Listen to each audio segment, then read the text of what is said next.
Hello আম্মু, কোথায় তুমি? এই তো মা, অফিস শেষ করে বাসায় ফিরছি। আমার মামুনিটা কি করছে এখন? লুসির সাথে গল্প করি। তোমার ব্যাগের সাইড পকেটে একটু হাত দাও তো। কেন, কি আছে ওখানে? উফ, হাত দিয়েই দেখো, শুধু প্রশ্ন করো।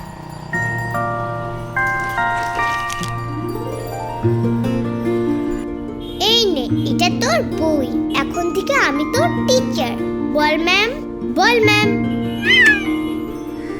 ভাইয়া, ক্লাস 2 এর পাঞ্জেরি কিন্ডারগার্টেনের বইগুলো দেখাবেন?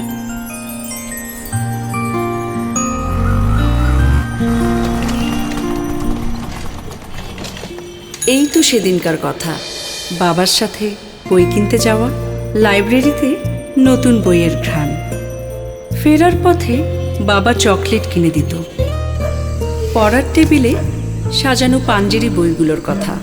সব বান্ধবী মিলে গ্রুপ স্টাডি, ভালোই চলছিল। হুট করে বাবা চলে গেল। এরপর সব কিছু কেমন যেন অনিশ্চিত লাগছিল।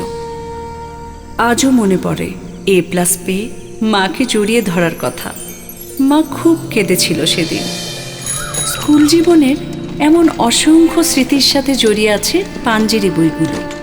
এই বইগুলো শুধু বই নয়, যেন এক একটি আবেগ।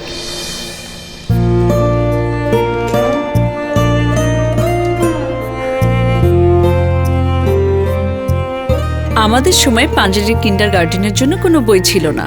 থাকলে হয়তো শুরুটা হতে পারত আরো সুন্দর। শিশুদের মেধা ও মননশীলতার সঠিক বিকাশের জন্য বয়সভিত্তিক বিষয়বস্তু ও নান্দনিক ইলাস্ট্রেশনের সমন্বয়ে পাঞ্জেরি নিয়ে এসেছে কিন্ডারগার্টেন সিরিজের অনন্য সব বই। শৈশবের শুরুটা হোক ভালোর সাথে, ভালো কিছু শিখে। আর এই ভালো কিছু শেখার যাত্রা শুরু হোক পাঞ্জেরির সাথে। পাঞ্জেরি, মেধা ও মননশীলতার বিকাশে।